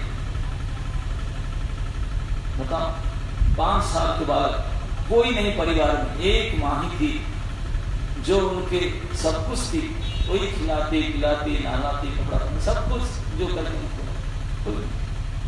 अब खबर आया कि मर गए। अब तीसरा दिन वहां भजन करने में, अगर आप और हम होते माला फेंक करके राम नाम जप। आई हट, मैं हट हो गया, मेरा हट टूट गया, अब नहीं करेंगे। फिर जा करके लेबर बनते, काम करते, क्या करते, छोड़ दिए, बेकार ऐसा करते। लेकिन 5 साल के बालक नारद जी, यही घटना उनके साथ हुआ। 3 दिन मंत्र लेकर जप करते ही प्रभाव हुआ, उनकी एकलौती मां का डेथ हो गया। गांव वाले सब लोग देखा हुआ ना, अब तो मां को लेकर संस्कार करना, हमको भोजन खिलाना होगा, हमको किस देना होगा। ये तो नारद जी कुछ नहीं सोचे, उनके मन में ये भावना है, हे प्रभु आप कितने दयालु हो, आप सब कुछ मुझसे कितने कृपा की, ये इस प्रकार के विचार किए। बोले मैं तो सोच रहा था आप तो हैं, मैं भी तो हूं, लेकिन मेरे बीच में आप, हम दोनों के बीच में मेरे माँ है जो मुझे मेरे केयर टेकर मेरे को अलग हो सके, लेकिन आप कृपा करके मीडिएटर को हटा दिए। हम दोनों के बीच में मिडिल मैन को क्यों रखें, वो अपना कमीशन देता क्यों, डायरेक्टली बिजनेस कर। तो भगवान ने मीडिएटर को हटा दिया, मां को हटा दिया। अब भगवान और नारद जी ने इसी प्रकार भाव से ग्रहण किए, प्रभु आप और मैं दोनों रह गए, मां तो चली गई, अब तो मैं आपके पास जाऊं। अब उस मां को उठा, गांव वाले सब चाहते हैं उनको लेगा, अब लकड़ी खरीदेगा, उनको संस्कार कराएगा, और फिर 8-10 दिन का क्रियाकर्म करना, फिर 10 दिन हमको सब भोजी पिष्ट खिलाना करेगा, जो भी है बेच बांध करके जो संपत्ति है कराए। नारद जी को कौन टेंशन में जाता है, कहाँ से लकड़ी लाऊं, उनको जलाऊं, फिर उनको खिलाऊं।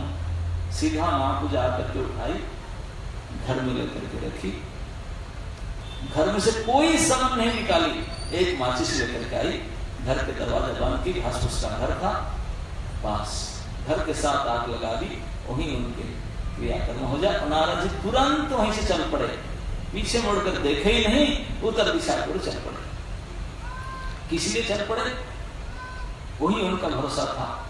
सारे गांव वाले मना कर रहे थे, उनको कुछ भी कर रहे थे, लेकिन इतनी उनका विश्वास था, बोले ना,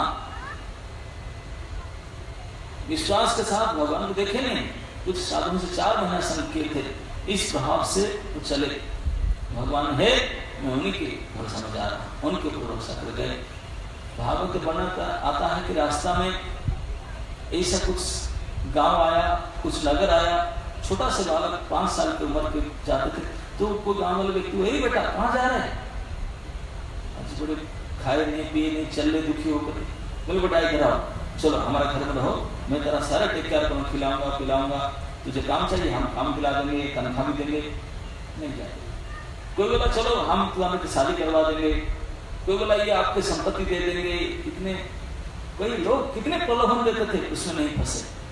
रास्ता में कई प्रकार प्राकृतिक प्रलोभन आया, बड़ी से बड़ी बगीचा, नदी, तालाब, इतने प्राकृतिक ऐश्वर्य वातावरण आया, कोई नहीं था वहां रह करके जिसे नहीं, किसी के प्रति आकृष्ट नहीं हुए, चलते गए। 5 साल के बालक बिना खाए पिए से कितना दिन चल सकता, कुछ घंटे, लगभग 1 दिन पूरा चलने के बाद दूसरे रात भी चला, और दूसरे दिन तो दोपहर तक उनका और इंद्रिय भी शिथिल हो गया, इतने भूखे प्यासी शांत हो चुका था। अब सामने नदी था, जंगल, पहाड़, नदी में जाकर के टूट पड़ा, पानी पी गया, जाकर अंजलि भर के पानी पिया, खाने के कुछ था नहीं, इतनी भूख हो रहा था, पेट भर के पानी पी गया, नहा लिया पानी में। अब केवल नहा करके पानी पी करके आया, और कहाँ जाऊं, कौन सी दिशा में जाऊं, किसके पास जाऊं, भगवान तब तक दिखते नहीं।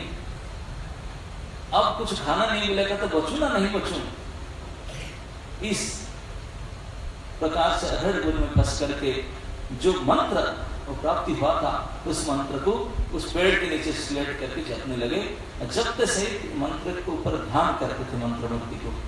हे प्रभु, जिस विग्रह को आपने 4 महीना आरती किया था, हमारे संत मंडली कहते थे आप वही है, उसी मूर्ति को ध्यान मुद्रा में देखे रहते, कि आप सचमुच नहीं है, इस प्रकार मुझे निस्सहाय को आप सहायता नहीं करेंगे, मैं भी कहां जाऊं, क्या करूं। इस प्रकार चिंतन करते करते जप कर रहे थे, इतने थके हुए थे, नींद हो गया, तुरंत नींद हो गया।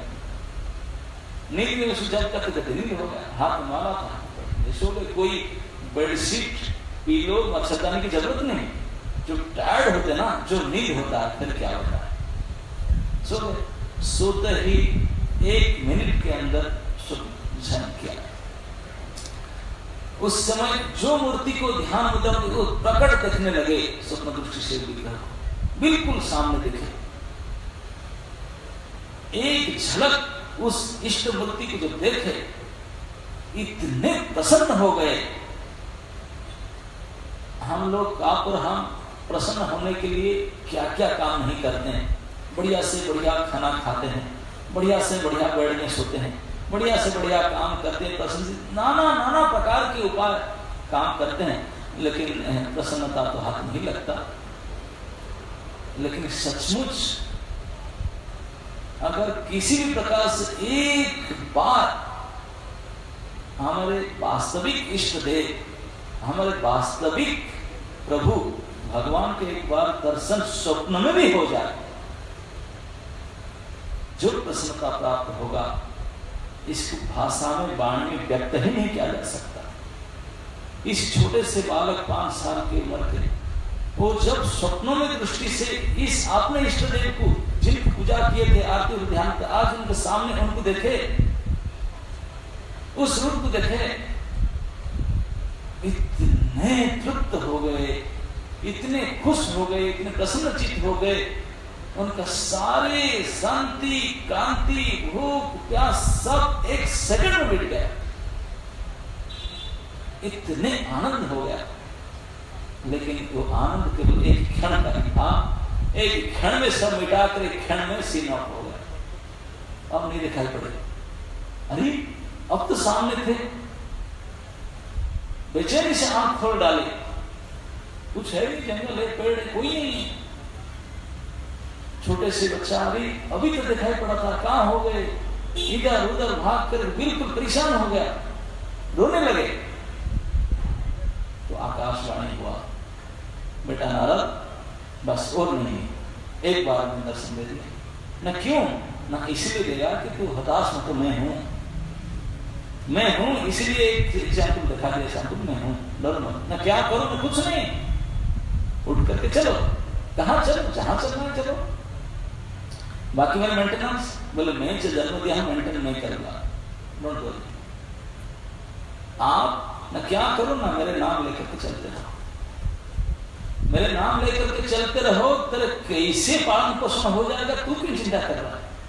आपके पास बैटरी है, टॉर्च है, कोई कैमरा, कोई सेट होता है, उसके अंदर जो बैटरी डाउन हो जाता है तो टॉर्च अपना बैटरी डालता क्या, ना आपको डालना पड़ता है, जो मालिक कहीं डालता है। बोले मालिक मैं, तेरे की आवश्यकता मैं पूर्ति करूंगा, तू क्यों चिंता कर रहा है। जब तू चिंता करोगे वही तो मूर्खता है, काम नहीं बनेगा। मेरे ऊपर छोड़ दो तो मैं ठीक ठीक से कर लूंगा। तो इसी वाणी को भरोसा करके बालक नारद उठ करके केवल हरे कृष्ण कृष्ण कृष्ण हरे हरे, हरे राम राम राम हरे हरे, पूर्ण श्रद्धा और विश्वास भरोसे के साथ इसी मंत्र के साथ चल पड़े। जहां सामने मुंह चला उस दिख पर चलते रहे, घूमते रहे। कैसे उनका मेंटेनेंस हुआ, अन्न वस्त्र आवश्यकता कैसे पूर्ति हुआ, उनको समझ में नहीं आ रहा कैसे हुआ, होते चला गया। भगवान तभी बताते बोले कब तक करूं, जब तक आपका अंतिम सांस है, करते रहो, पूरा करो एक कोर्स जीवन। समय आएगा अंत समय, तब शरीर छूट जाएगा, सीधा मेरे पास है, वही बात। कहने का आशय यह था कि छोटे बालक नारद जी के अंदर ये पूर्ण दृढ़ता था, विश्वास था कि अगर हम शुरू किए तो 3 दिन में मात मर गया ना, इतने बड़े अघटन घटा, लेकिन उसमें हतोत्साह नहीं हुआ, धैर्य नहीं खोए।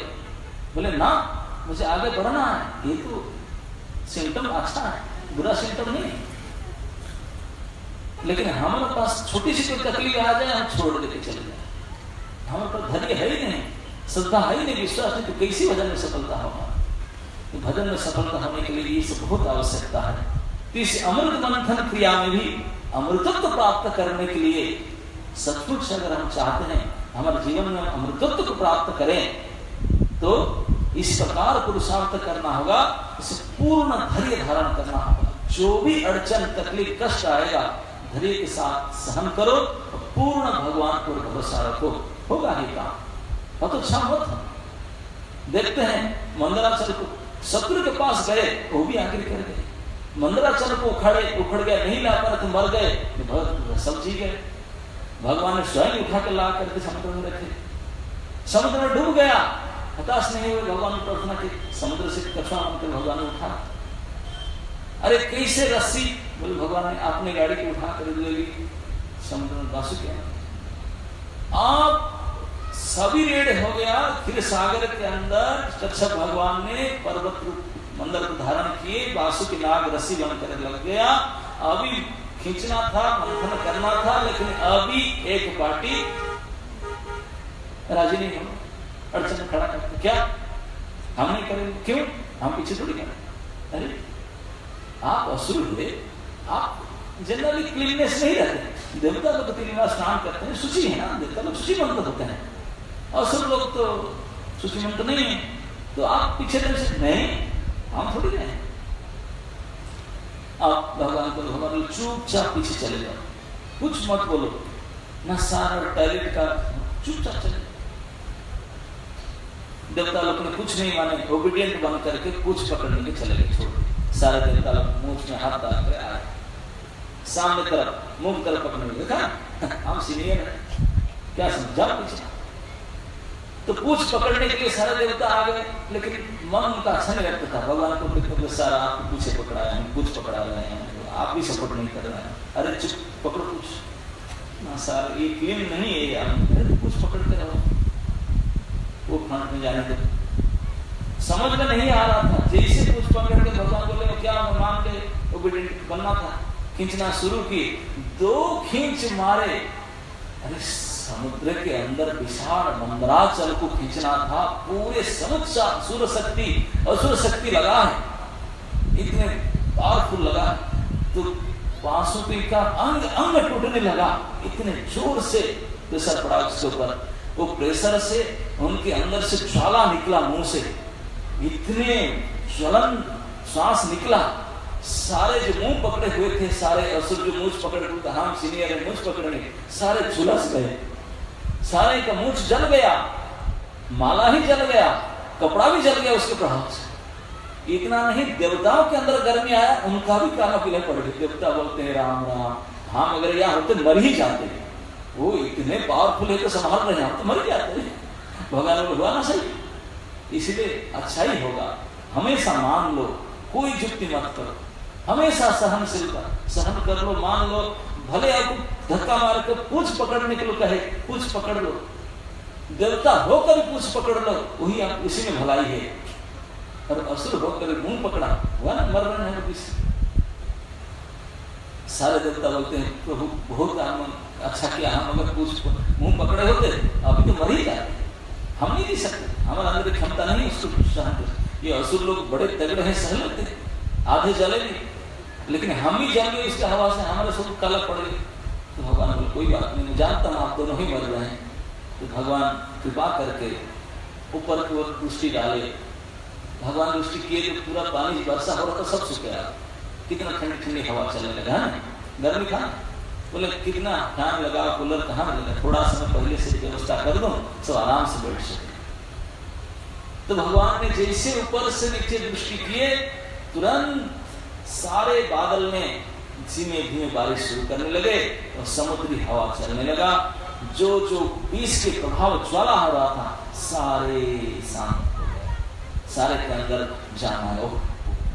बारिश भी बहुत काम करता है गर्मी के समय, हम चाहते हैं, है ना, ये सब आजकल कूलर करते हैं ना, पानी स्प्रे करे, पैसा दे करके करंट यूज करके थोड़ा पानी फुहारा डालते हैं अपने ऊपर, और ऊपर से बिना पैसा से बिना करंट का है तो दिक्कत क्या है। तो भगवान ने इसे व्यवस्था की, ऊपर से बारिश होने लगा और समुद्री हवा चलने लगा, उस विष के प्रभाव वासुदेव से आते रही, तभी वो सुख खड़े होकर मंथन कार्य करने लगे। लेकिन मंथन करते करते भी अब काम तो नहीं बन रहा था, इसे थक रहे थे। अब मंथन शुरू ही हुआ था, सबसे पहले अमृत तो पता नहीं निकलेंगे, सबसे पहले निकला क्या?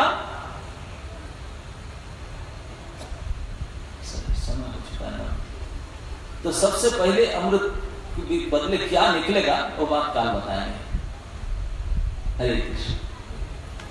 काल अगर आप इस प्रकार आएंगे तो किस प्रकार मंथन जारी रहेगा, हम लोग अगर जीवन में अमृत प्राप्त करना चाहते हैं तो किस प्रकार मंथन जारी रखेंगे, ये मंथन क्या है?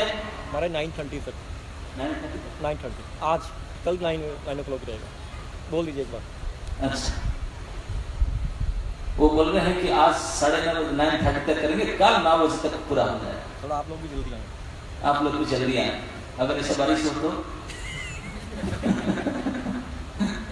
प्रसाद तैयार है, 9:30 पूरा हम तैयार लग जाएगा सर। अच्छा, कारण भी बताते हैं कि 15 मिनट लगा प्रसाद, सब राजी हो जाएंगे। प्रसाद सभी को बोल दीजिए, प्रसाद अमृत है ना, सभी ने प्रसाद लेके जाना है। हाँ, सभी प्रसाद लेकर जाएंगे। 15 मिनट के शक्ति के प्रसाद सर्विस होगा, है ना? 15 मिनट आप। हाँ, तो ठीक है, तो मंथन चालू रखते हैं। तो जैसे अमृत मंथन का कार्य बड़े मुश्किल से इतने बड़े प्रोजेक्ट लेकर कंबाइन प्रोजेक्ट शुरू किए, मंथन किए, तो अमृत बिना निकला क्या? सबसे पहले विष, जस्ट अपोजिट। अमृत तो मरने वाले को बचाता है ना, अमृत सत्य ही है जो मरते समय निर्माण को बचाता है, और विष क्या करता है? जीने वाले को मार देता है। जस्ट अपोजिट, विष ही निकला सबसे पहले। और सचमुच यही नियम है। अगर आप कई अच्छे काम करना जाएंगे ना, सबसे पहले बुरा प्रभाव, सबसे पहले बुरा है। तो अगर उससे हम हट गए, उससे हम उसको सहन नहीं कर पाए तो प्रहार करें। जैसे नारद जी का हुआ, भजन शुरू किए तो इतना बड़ा घटना हुआ, लेकिन हटे नहीं, डटे रहे तो नारद बने। अगर हट जाते तो कुछ नहीं बनता। तो जैसे विष निकला, भगवान ने पहले से बता दिए थे देवताओं को, डरो मत, विष भी निकलेगा, लेकिन डरना नहीं, वो सब तैयार हो जाएगा, मैं हूं, संभाल जाएगा, डरना नहीं। लेकिन विष निकला इतने वेग से समुद्र से, पूरे संसार को फैलने लगा विष के प्रभाव, हड़ाहड़ विष निकला। और देवता लोग से पहले भगवान ने बता दिए थे, वो बेचारे सहन कर रहे थे, लेकिन क्या करें, बोले मर ही जाएंगे, हम लोग आने तक रहेंगे कि नहीं पता नहीं, विष पहले मर जाएंगे। भगवान बोले दिखने के लिए क्या करें? देवताओं को ये हाथ था, असुरों को भी ये हाथ था, विष तो विष है, सबके ऊपर काम करता है, चाहे असुर पे चाहे सुर पे। बिना नहीं चाहते हैं, लेकिन फिर भी जबरदस्ती आंख नाक कान से घुसने लगा। हाथ छोड़ दिए, सब माथा छोड़ दिए, रस्सी पसी वाले काम नहीं होगा, मर जाए। भगवान उनके साथ थे, उदास थे। भगवान ने बताया तो क्या करें? बोले देखो, सारे देवता आए, सारे असुर हैं, लेकिन एक देवता नहीं आया। कौन? भगवान शंकर नहीं आए, वो अपना काम में लगे, उनको अमृत से पड़ी नहीं है। आप सब लोग ही काम प्रोजेक्ट में आगे काम लेने, उनको पता नहीं, इसलिए नहीं है, आपको नहीं चाहिए तो उनके पास जाइए। अमृत नहीं चाहिए तो उनको, वो सारे सृष्टि के कल्याण के लिए बैठे हैं, अकेले तप कर रहे हैं, कैलाश में तप में बैठे हुए हैं। तो इस प्रकार दिक्कत के समय उनके शरण में जाओ, वो सबके भलाई के लिए उनको समझ करेंगे। भगवान के समेत समुच्चा प्रजापति, देवता और असुर सारे मिलकर के हाहाकार करके दौड़े कैलाश पर, देवता सारे मिलकर गए।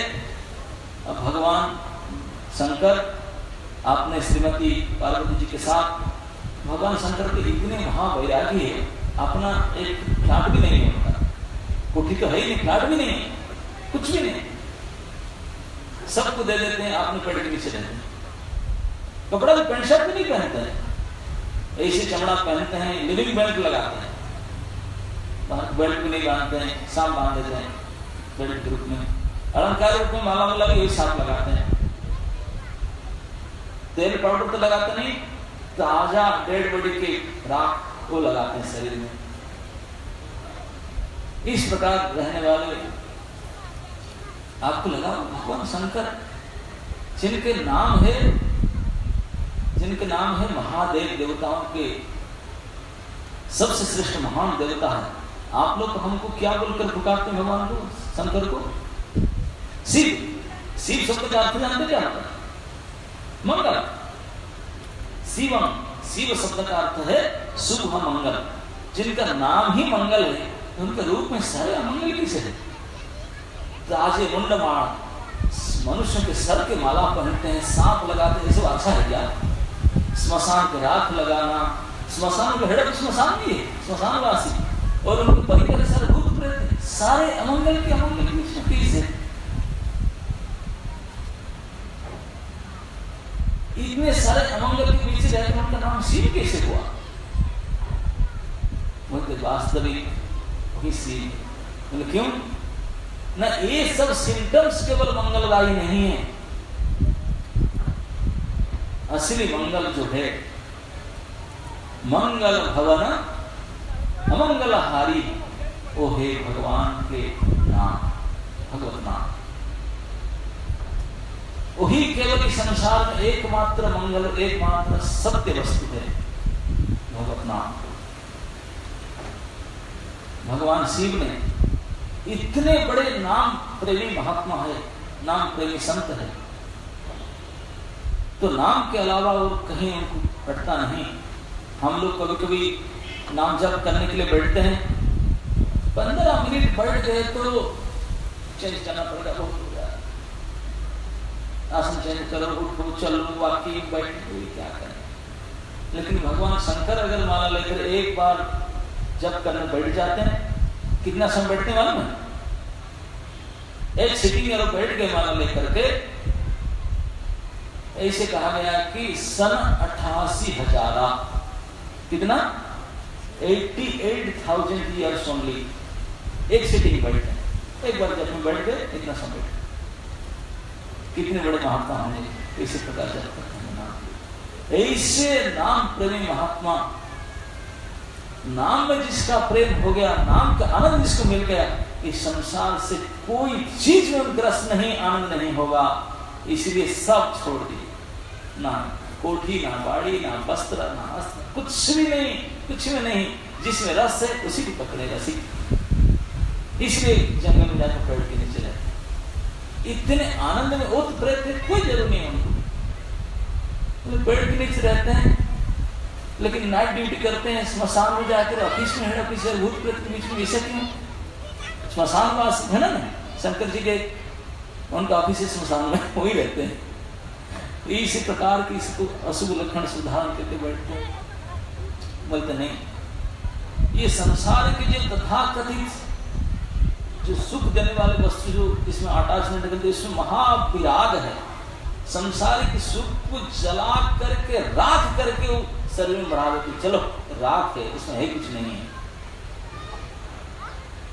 इसको धारण करके इस प्रकार के सर्पादि धारण करके बैठते हैं, और स्मशानवासी होकर के बैठते हैं। कि स्मशानवासी के महत्व कहते हैं कि तो स्मशान में रहना इसलिए लायक करते हैं कि जो सबसे प्रेमी वस्तु है, सबसे आनंददायी रसीली वस्तु जो है, सत्य वस्तु है, वो वही उपलब्ध होता है। बाकी चीज में तो कोई सब रम जाते हैं। सच में हम सभी भी अगर हमारे घर में किसी का देहांत हो जाते हैं, किसी का, तो हम उसको जब आरती में डाल करके स्मशान ले जाते हैं, तो कैसे ले जाते हैं? कुछ बोलते हैं ना, क्या बोलते हैं? राम नाम सत्य है। क्यों बोलते हैं? बोला जाता है इसलिए बोलते हैं ना। नहीं, हाँ मुझे कहीं बोलेंगे, हाँ बोलना चाहिए ना, इसलिए बोलते हैं। लेकिन जो बोलते हैं उसको समझ लो, राम नाम ही सत्य है, उसके अलावा बाकी सब मिथ्या है।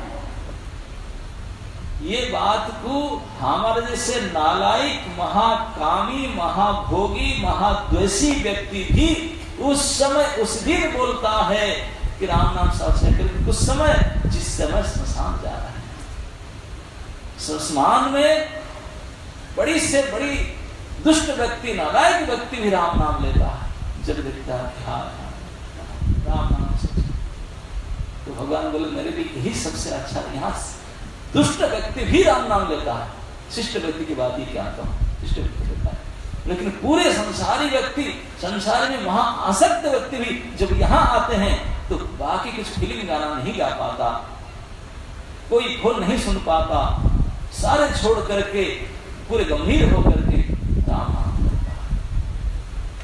यहीं पे नाम उनके बरबस आता है, बोलता भी है, मानता है। बोले निकलने से 5 मिनट फिर बदल जाता, लेकिन यही 5 मिनट तो नाम करता, स्वीकार करता, मानता। तो यही मेरा सबसे पवित्र स्थान है जहां पर मंगलमय नाम है। उस नाम के जो हम जानते हैं वही मंगल है, वही शिव है, वही रहते हैं। तो भगवान शिव हमेशा दूसरे के मंगल जिनका चिंतन है, परोपकार ही जिसका जीवन का लक्ष्य है, ऐसे भगवान संपर्क केवल दूसरे के कल्याण करने के, मंगल करने के लिए तपस्या बैठे हुए हैं। बड़े बड़े ऋषि मुनि उनके चारों तरफ बैठे हुए हैं।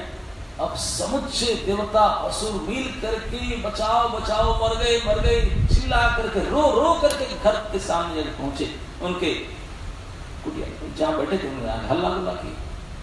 भगवान शंकर आग खोल के देखे ले रही, पूरी पब्लिक भीड़, सब हो हल्ला मचा, क्या हो गया ना साहब, please help us, please save us, मर गए, पैजन फैला। आप बताओ, आप और हम ऐसे स्वार्थी हैं, हमारा अपना काम निकालने के लिए जब विपद में पड़ जाते हैं साथ साथ please help me, please help, किसको जाकर के निहुरा करते हैं, सर क्या नहीं प्लीज मुझे थोड़ा मदद करेंगे, सर थोड़ा मदद, क्या मदद करूं?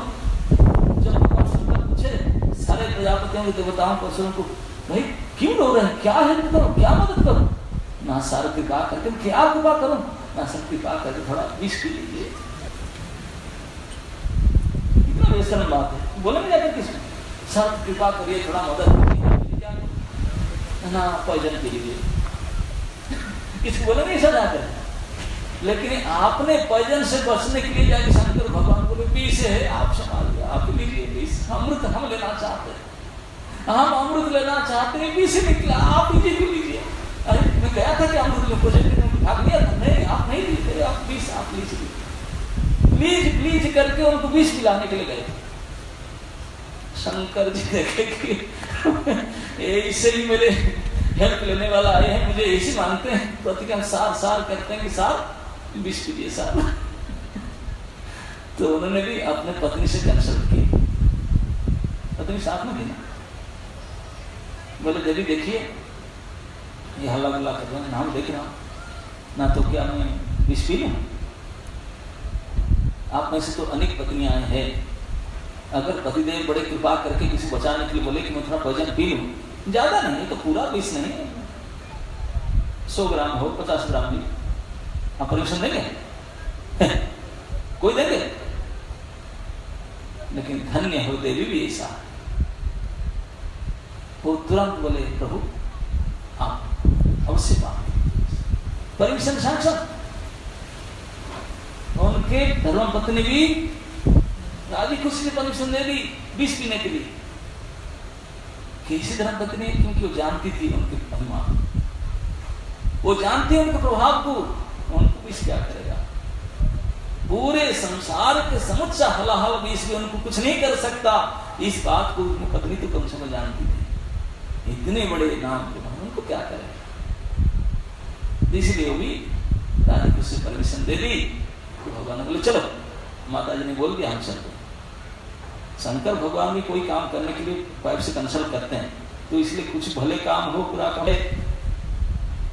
अब जा करके उनको ले गए, कहां विषय हो रही, घटना स्थल पर गए, जा करके पूरे सागर से विष उगल रहा था, दोनों हाथ को आपने अंजलि से सारे इकट्ठा कर लिए, सारे विष को अपने हथेली में ले लिए, लेकर के सबको देखते देखते इस भयानक महाप्रभावशाली हलाहल विष को देखते देखते सबके सामने हथेली में लेकर के आखिर में लगा कर पीने लगे।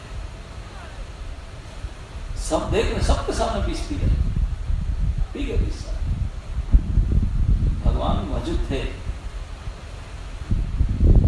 कभी प्रश्न उठता है कि भगवान वो ऐसा क्यों किए, इतने सारे हताश में वो थे तो कुछ कर सकते थे। तो आचार्य गण कहते हैं कि भगवान बोले मैं तो सब मुझे प्रशंसा कर ही रहे हैं, ऑलरेडी पहाड़ को लेकर आया, उनको जिलाया, पहाड़ को उठाया, कछुआ बना, ये बना, वो बना, वो कर ही रहा हूँ। तो मेरे ये भगत है, संसार के कल्याण के लिए मेरे नाम जप कर रहा है, उनको भी तो थोड़ा कोई सम्मान तो दे दूं। सारे अभी इकट्ठा हुए हैं, सारे इकट्ठा है, सारे सूर्य सारे असुर इकट्ठा हुए, तो कंबाइन भी उनको भी पता चले, एक सर्टिफिकेट उनको भी करवा लो, एक माला उनको भी पहना दो। तो इसलिए उनके पास और वो भी ऐसे महात्मा भगवान जान, वो आकर के उन्हीं के प्रभाव से, वही भगवत प्रभाव से विष पी लिए, समुच्चय विष पिए, पी करके उसको ना अंदर लिए ना बाहर लिए, बीच में अटका कंठ में ही सारे विष को रख लिए। विष के रंग काला है, तो भगवान के कंठ नीला पड़ गया विष के प्रभाव से। लेकिन परोपकार के लिए, दूसरे के भलाई के लिए भगवान विष पी गए और इस विष के प्रभाव से उनके कंठ काला पड़ गया। इससे उनको हम नीलकंठ करके पूजा करने लगे। नीलकंठ भगवान दूसरे को विष पी के चले, विष के प्रभाव खत्म हो गया, सारे विष भगवान पी के कंठ में लेकर चले गए। तब अब मेहनत करते हैं, फिर करने लगे, बोले अब करेंगे, अब तो सब तैयार हो गया, 9:30 हो गया, अब मेहनत से क्या निकलेगा कल बताएंगे। हरे कृष्ण। हरे कृष्णा। बोलिए हरे कृष्णा हरे कृष्णा कृष्णा कृष्णा हरे हरे, हरे राम राम राम हरे हरे। बहुत बहुत धन्यवाद इस होलिनेस भक्ति आश्रम वैष्णव महाराज का, इतना सुंदर तरीके से हमें श्रीमद् भागवतम की मधुर कथा का रसपान कराया। तो जैसे आपको बताया महाराज ने शुरू में भी, ये कार्यक्रम 2 दिन और चलेगा। तो कल शाम को भी इसी प्रकार कार्यक्रम रहेगा और परसों भी। तो आप सब लोग कल और परसों भी आइए। अभी सबके लिए एकादशी प्रसाद की व्यवस्था है और जिससे सब लोग प्रसाद लेते, थोड़ी देर कीर्तन भी चलेगा। और कल सवेरे और अगले परसों 3 दिन सवेरे के समय महाराज श्रीमद् भागवतम पर ही चर्चा मंदिर में करेंगे, जगन्नाथ मंदिर कैलाश चौक पर स्थित है। तो आप सब लोग भक्तों से विशेष निमंत्रण है कि सब लोग सुबह भी आइए श्रीमद् भागवतम कथा को सुनने के लिए। 8 बजे से लेकर 9 बजे तक जगन्नाथ मंदिर में श्री राम भगवान की कथा का आयोजन रहेगा। तो अभी बलराम प्रभु थोड़ा कीर्तन करेंगे और प्रसादम शुरू हो चुका है, तो धीरे धीरे करके सब लोग प्रसादम में भाग लेंगे।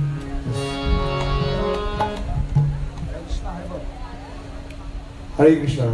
और हम विशेष रूप से एक बार फिर रक्षक प्रभु, अचिंत्य प्रभु और विनय प्रभु का हार्दिक धन्यवाद करना चाहते हैं, जिन्होंने इस सुंदर कथा का आयोजन करके हम सब लोग को हरे कृष्णा कृष्णा कृष्णा कृष्णा